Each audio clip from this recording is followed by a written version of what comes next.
Équateur Mambenga en général, pe ya Mbandaka en particulier, sango oyo eza penza ya bino. CAA, Compagnie Africaine d'Aviation, Mokondi mpe fumu ya mapata, azongi selibino bavol na ye na ba destination ya Kinshasa Mbandaka Kinshasa, Kinshasa Kindu Kinshasa, nyonso eza kosalema na Airbus A320, ba destination ya boye, okokutanga place mosusu te, kaka na CAA, Compagnie d'Aviation oyo ba Congolais balova, à partir déjà ya le 19 décembre 2022, kwenda futuka na kwenda vutuka, Mbandaka na Kindu, kokende yango ekomi neti na sima ya ndako, à travers reprise ya bavol kitoko oyo. CAA, facilitateur ya bana Congo, Mosungi, aboya ba Congolais balela. CAA, balinga kamboka boete, vous êtes trop amoureuse du pays. Très heureuse de se présenter devant ma poste télévision Nabino pour nous présenter le journal Nabino Bolinga Kamingi Info Lingala journal ya peuple pour na peuple na on te refera basa wana biso pour na kolasema le lengo oyo nasima ya maloba ya Paul Kagame président ya Rwanda pour na koboya koyama ba réfugié ya République démocratique du Congo gouvernement ya RDCP et se prononça qui na mokolo ya mercredi 11 janvier nanzele a porté parole ya gouvernement monsieur Patrick Mouyaya itima pinemi reportage début ya semaine ezalaki bongo mouvementé actualité ezalaki dominé na déclaration ya président rwandais Paul Kagame liboso ya Sénat ya Rwanda po na kolobake République ya Rwanda bakoyamba lisusu catégorie mususu ya ba réfugié te asitaki mingi ba réfugié oyo bazali kouta na République démocratique du Congo pona bango kuna balobi Rwanda azali ko connaître lelo ba problème ebele bazali ko accuser tango nyonso pona ndenge azali koyamba ba réfugié oyo bazali kouta ba mboka mususu mingi penza République démocratique du Congo oyo azali kofunda Rwanda tango nyonso ke azali ko soutenir ba rebelle ya M23 pona ko instabiliser est ya République démocratique du Congo ezeli mikolo mingi te réponse ya berger et pas ya bergère pambate porte-parole ya gouvernement ya République démocratique du Congo mwana mboka Patrick Mouyaya oyo azali ministre ya communication pe média ezalaki bongo mokolo ya mercredi 11 janvier RDCP na nzela ya gouvernement na ye apesi eyano epai ya Rwanda République démocratique du Congo amoni mabe koleka na attitude oyo Rwanda azali ko afficher Rwanda azali ko respecter mibeko soki mokete ndenge ezali bongo likambo etali koyamba ba réfugié na bamboka nyonso oyo bango basepeli kovanda tango mobulu ezali kosalema Rwanda alakisi ba attitude moko inhumaine selon ba propos ya porte-parole ya gouvernement koboya koyamba ba réfugié ezali bongo koboya ba principe international ndenge ba mboka ebele etalisa epai ya Nations Unies boye Rwanda koloba boye ezali eloko moko ya malamu te Patrick Mouyaya porte-parole ya gouvernement atalisi le sous polele ke ba réfugié rwandais bazali ebele na République démocratique du Congo ke ba réfugié ya RDC na Rwanda azali kobosana ke ye mutu azali à la base ya instabilité ya sous-région ya Grand Lac abeti le solo ya 1994 epai wapi président rwandais Abiyarimana akufaka na avion elongo na président ya Burundi nyonso wana esalaka ke Rwanda mobulu ekota ba réfugié batambola bisika na bisika soki wana République démocratique du Congo afongolaka ba frontière na ete pona koyamba ba réfugié rwandais elingaki ezala ndenge ni na Rwanda attitude ya Rwanda mutu moko te akoki kondima yango Patrick Mouyaya alobeli pe misolo oyo Grande-Bretagne azali kokana kopesaka Rwanda pona koyamba baye bazali kozwa papier te kuna na Angleterre nyonso wana ezali kotalisa ke Rwanda azali vraiment na maturité te Rwanda azali kotalisa ba attitude moko ya malamu te na nzela ya président na bango na tina wana communauté internationale esengeli afongola misu pona ko condamner ba attitude ya Rwanda et suki kaka na monoko ya porte-parole ya gouvernement ya RDCT ba ONG international ya droit de l'homme ba tomboli pe mongongo lokola Human Rights Watch alobi Rwanda azali bongo partenaire moko sérieux oyo esengeli ko betaka masolo na ye par rapport ya ba principe international mingi penza na likambo etali droit de l'homme surtout na déclaration na bango ba uti ko sala na monoko ya président na bango pona koloba ke bakoyamba catégorie mususu ya ba réfugié te. Na masolo mosusu bosenga kosimba que Premier ministre Jean-Michel Sama Lukonde Kenge asalaki na mokolo ya mardi 10 janvier une visite na terrain ya ba différents sites oyo eza retenu mpona organisation ya 9e jeu ya francophonie oyo ekoselema na Kinshasa na fin du mois ya juillet ti na début ya août 2023 ndenge Gitima Pilemi apesi biso ba détail. Ezalaki question pour na chef ya gouvernement Jean-Michel Sama Lukonde Kenge ayeba na kosasire ke misala ezali kosalema pona dele oyo elobamaki pamba te ba équipe ya francophonie bazali kolanda accompagnement ya gouvernement ndenge nini bazali kosala ba équipe nyonso esengeli bazala au point avant ebandeli ya 9e jeu ya francophonie ndenge ezalaki prévu. Premier ministre a décidé kakate ko kolisa suivi technique et financier pe le sous ko intensifier ba séance de travail et longo na ba différents entrepreneurs pe ba ministère sectoriel nyonso oyo ezali concerné. Pene na ye quelques membres ya gouvernement ya ville ya Kinshasa pe quelques officiels ya mboka. Premier ministre a visité ki site ya stade Tata Raphaël, stade de Martyr pe le sous ya police nationale congolaise. Na stade Tata Raphaël, lokola na stade de Martyr, misala ezali kosalema et kozala livré na gouvernement avant date oyo ezala ki fixé. Soki tondimeli ba responsable ya entreprise oyo bazali kosala misala de part et d'autre ezali bongo construction à différentes infrastructures oyo ekozala na ba discipline sportive ebele pe lisusu ekozala ekokomama na agenda ya 9e jeu ya francophonie mingi penza ba stadium ya ba gymnase pe lisusu bongo na bongo na site ya police nationale congolaise. Premier ministre Jean-Michel Sama Lukonde Kenge a se montré qui vraiment satisfait na qualité ya mosala oyo ezali réalisé na cadre ya coopération RDC Japon ezali centre sportif ya judo oyo ekoki koyamba au moins 5 disciplines sportives mobimba elongo na capacité d'accueil ya 1000 places assises pe 300 debout. Bijou oyo ezali déjà prêt pour na koyamba baje. Boye commissaire général ya police nationale congolaise Dieudonné Amouri ye accompagné ki chef du gouvernement na visite oyo asepela ki na visite ya premier ministre na centre oyo ezali bongo entièrement mis na contribution pour na réussite ba 9e jeu ya francophonie. Liboso ya bapanzisango premier ministre atalisi ke organisation ya misala oyo elingami epai ya chef de l'État Félix Antoine Tshisekedi Tshilombo pour na ko rayonner francophonie na mboka monene to pays monene ya francophonie na mokili mobimba pour na kolakisa fête ya monene ya jeunesse oyo ezali bongo message d'espoir ezali baje oyo bango balingi koyamba selon volonté ya son excellence président Félix Antoine Tshisekedi Tshilombo ezali kakate pour na ko rayonner francophonie na mboka oyo kasi finalement ezali pays francophone moko monene na mokili pe na côté yango esengeli kotalisa fête monene ya jeunesse ezali pe message espoir oyo bango indépendamment ya ba défi nyonso sécuritaire ke oyo RDC azana yango na est na ye. Boye premier ministre lui bazalaki wana na mois d'octobre ya mbula eleki ba prometaki kosala suivi ya misala nyonso ndenge ezali kosalema basali lelo na deux sites principaux, site ya stade Tata Raphaël pe site ya stade de Martyr oyo ekoyamba ba discipline ya ndenge na ndenge oyo ezali prévu na cadre ya baje. Boye ba site mosusu etikali bako visiter yango boye pona premier ministre lobi ba monike esengeli kokolisa lisusu misala pe suivi technique pe lisusu financier na ba travaux nyonso oyo esengeli esalema de manière que na délai yango nyonso eyeba kozala prêt pambate ba équipe oyo bazali kolanda accompagnement na cadre ya francophonie bango. Premier ministre a remercié bango pe lisusu pene na ye alobi balingi ba préparatif nyonso eyeba kosalema na ndenge ya malamu boyebi ke pene ya wana tozali pe ko se préparer sportivement pour ngambo na biso par rapport ya ba différents athlètes oyo ba ko compétir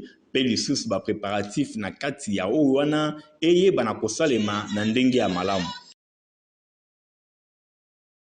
Tosika bongo ville province ya Kinshasa to ke bona province ya Haut-Uele pona côté solongo oyo gouverneur ya province ya Haut-Uele Christophe Basiene nanga asangisa ki comité provincial pe urbain ya sécurité pe ba membre ya société civile ya Isiro 24 heures après présentation ya ba criminel présumé oyo bazala ki soupçonné kozala ba auteur ya ba vol pe ba crime oyo eselema ki ndenge na asona pe ritima pindemi batali sibino. Gouverneur ya province ya Haut-Uele, Christophe Basiane Nange asalesaki réunion to ya conseil ya sécurité élargi na ville pe na province mobimba ya Haut-Uele. Asangisaki ministre intérieur pe ya sécurité elongo na ba direction ya cabinet na ye azwaki masolo ebetamaki elongo na ba membre ya comité provincial pe urbain ya sécurité. Asangisaki pe ba chef ya 11 communes mobimba kuna na ville ya Isiro. Pendant 5 heures mobimba, ba betaki masolo po na likambo etali insécurité oyo ezali korenye na Isiro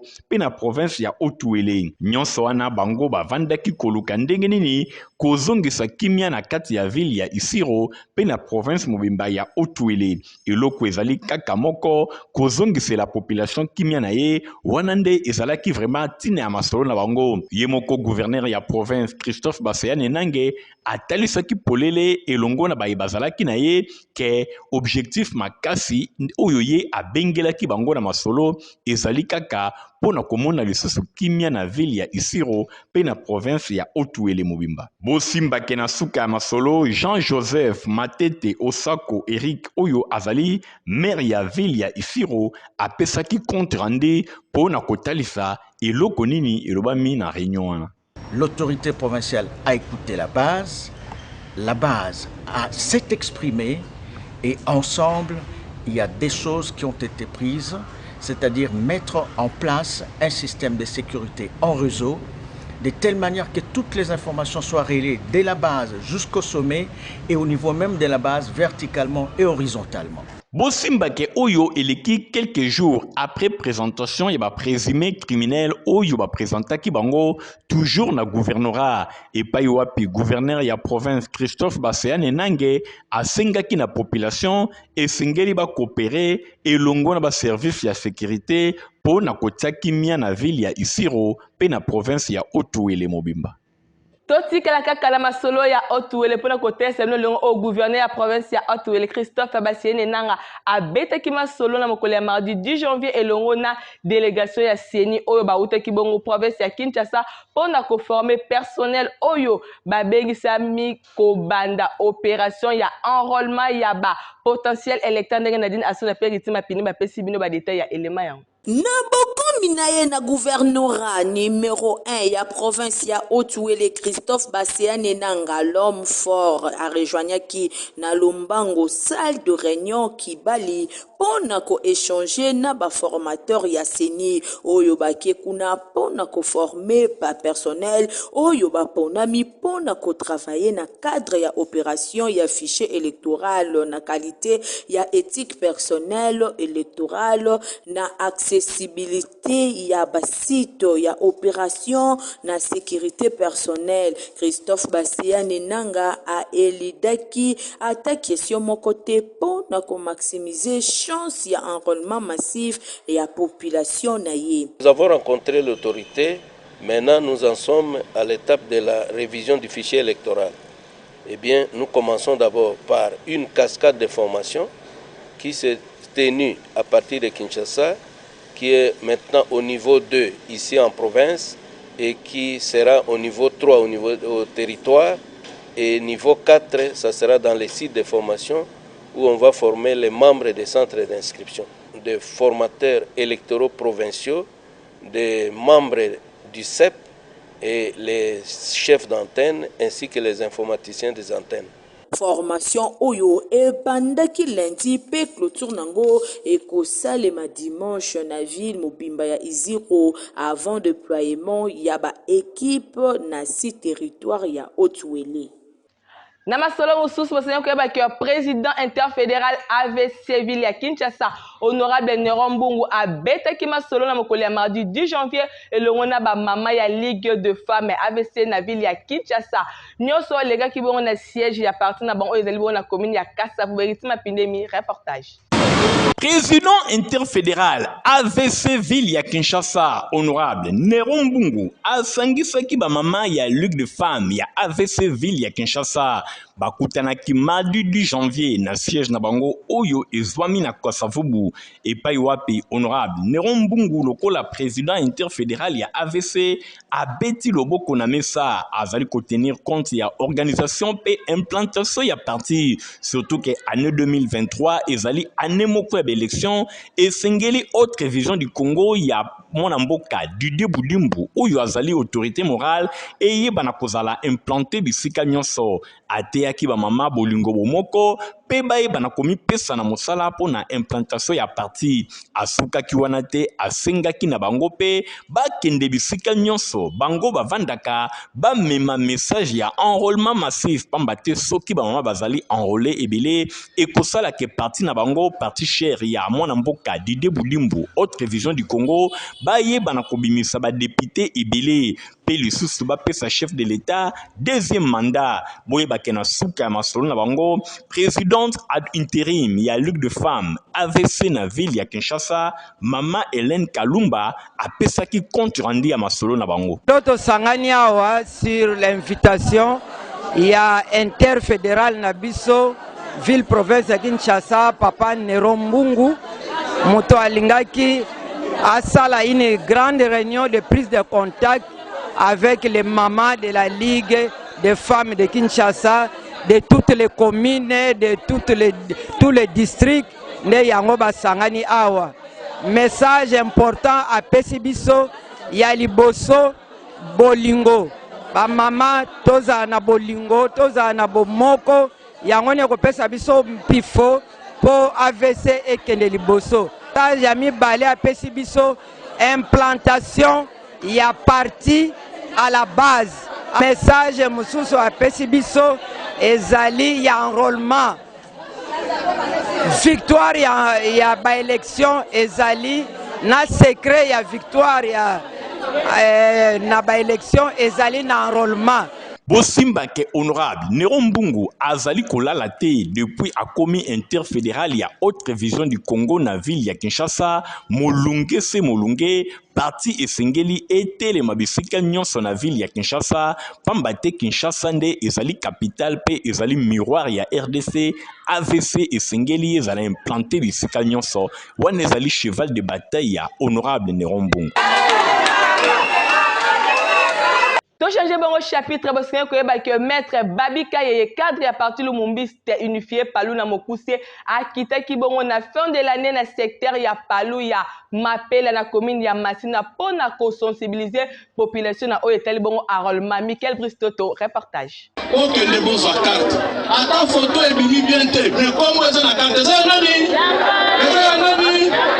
Parti Lumumbi c'est unifié Palou na Mokuse. Oye Kambamake Prince, secrétaire général et chef du parti, le professeur Willy Makeshi, Namba Kitani Naye, secrétaire général adjoint, Didier Mazenga Mukantu, ministre intégration régionale et francophonie, et le sénateur Justin Kilouba, et ça en ébullition à Nenga Kosakanate dit, pas de repos pour nos cadres peu militants, Mikolo Eleki, Palou section Mapela, Nabo Kambe Mia camarade Jean-Pierre Mouzema, Bayambaki invité de taille, au cadre à parti, secrétaire national adjoint aux affaires juridiques, maître Babi Kayeye, Oyo Kitaki a un impact idéologie. L'homme intègre maître Babi Kayeye, Ayamamaki Kitoko, Bondi Melangaike, ba militant Bayake Tuluku na Nenga Kosakanate, Tango Bayoka Kikezakoya, kasi lokola zalakane loboko pete, pe lokola descente e awa, et coïncida ki na suka yambula, maître Babi Kayeye, ba kisele l'homme intègre, ayaki maboko pambate, ba kabolela ki ba mama pe ba papa nyonso, ba soso na ba loso, pomba koka kofete kitoko, boyoka réaction ya ba bénéficiaire. La CPI na initiative, a raisonné du sol sous le lot, moi soso, moi ni nitolia, on a journée au ye moko maître Babi Kayeye azwaki tango ya kosensibiliser ba militant sur enrôlement massif ndenge boza komona yazali koloba pona ko permettre parti na Palu lors ya ba élection bazwa ba voix ebele pe babimisa ba candidat ebele boyuka na suka ndenge ye moko maître Babi Kayeye bakisela l'homme intègre alobelaki essentiel ya descente na awa na cadre ya sensibiliser population en général mais en particulier ba militants na biso ya Palu oyebi année oyo toza kokende ezali année mondiale électorale et puis tozali na processus ya enrôlement yango tolobaki toya kokita na niveau ya base ya mapela mpona toyeba kosensibiliser na basympatisant nyonso Palu en fait population nyonso ya Tchangu. Palu est un parti discipliné. Les militants du Palu sont de vrais militants. Yango nazo lancé na bana ya Palu. La seule façon pour nous de conquérir le pouvoir, c'est d'aller se faire enrôler. na nyangwa lobaki ke mapele ezalaka mabele ya Palu te di lelo emonisami na miso ya bato nyonso mpe mokili mosala kitoko na maître Jean-Claude Muzama awa mingi na ye moko maître Babi Kayeye bakisela elo mentègre.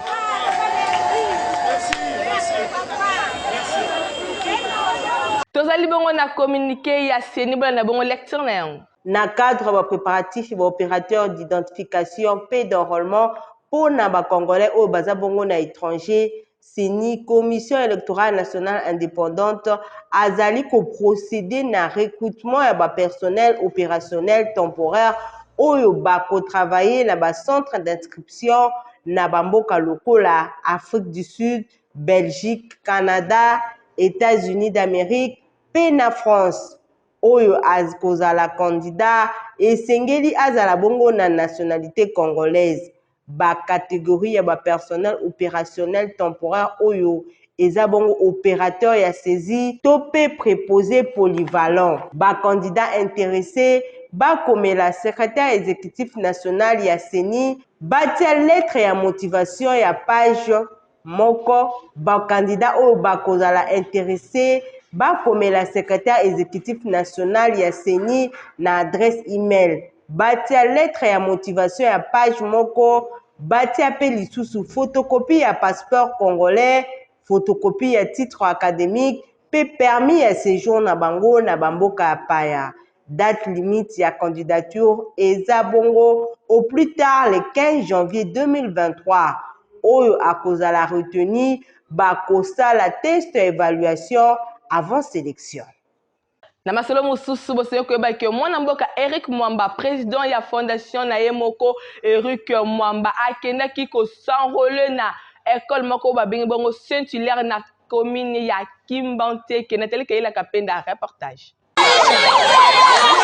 Alingaki kolakisa exemple na bana ya Kimbanteke en particulier pe ya Tchangu yenani président ya fondation Eric Mwamba asengi na papa maman jeune nyonso balingi changement pe développement na district ya Tchangu pe na commune ya Kimbanteke esengeli bakende kosenrole. Botala ye oyo mwana mboka Eric Mwamba akendaki kosenrole azalaki ye moko te na équipe na ye ya fondation Eric Mwamba pe population oyo bakompanyaki ye pona kokende kozwa carte de lecteur na ye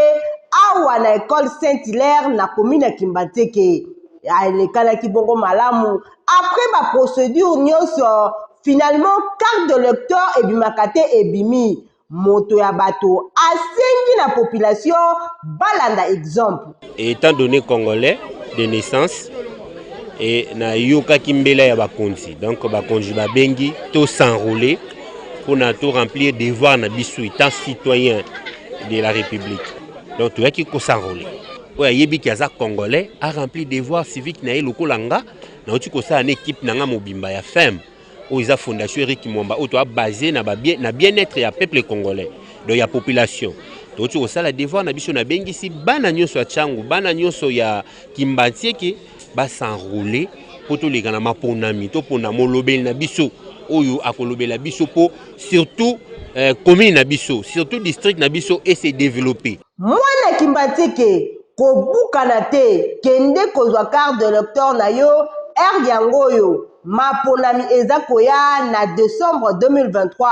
pour voter utile. ADG Eric Mwamba yé déjà azui yaye l'homme du changement pe alingi développement na kwenaye. Avec Eric Mwamba. Na cadre ya 30 ans ya société ya aviation CAO ezali bongo composé na 99% ya ba congolais. Rédaction Info Lingala emeki mo mke ko présenter bino ba cadre pe ba directeur oyo bazo constituer compagnie africaine d'aviation CA na mopousse bola na commentaire o.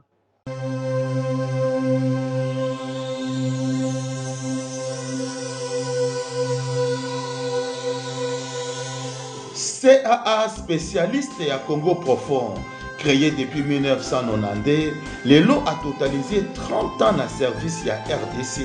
pays à peuple congolais. 95% ya bagents ya CAA, bazali bongo ba congolais ya Poso, ba congolais ya Makila, pe ba congolais ya Nzoto, c'est-à-dire ba congolais à 100%.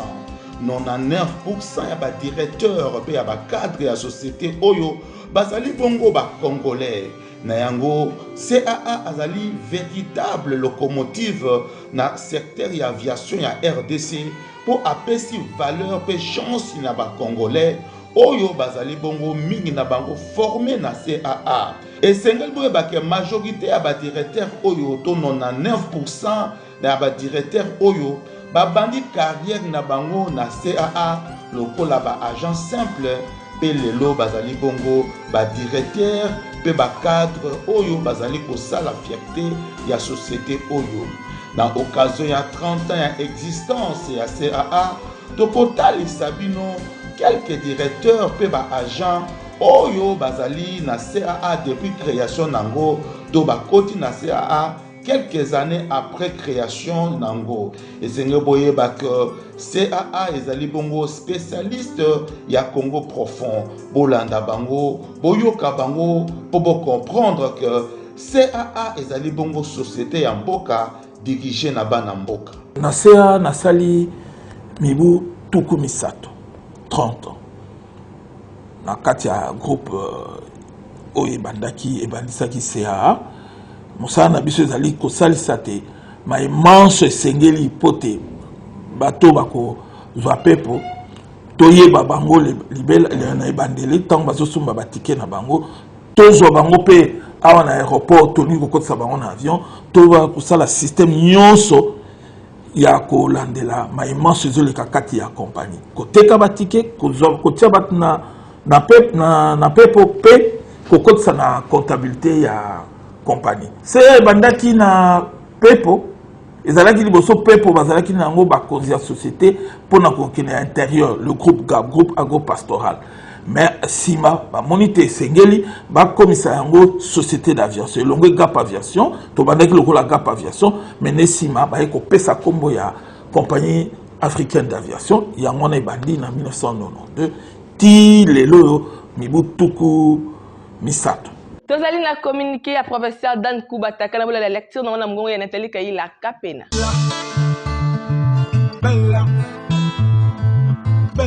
Professeur Dan Kuba Takana aza koyebisa na bana nyonso ya funa bakende kosangole massivement pour na tango ya maponami ba voter ba député ya solo oyo bakozala ba véritable molobeli ya district ya funa pour na ba élection ya 2023.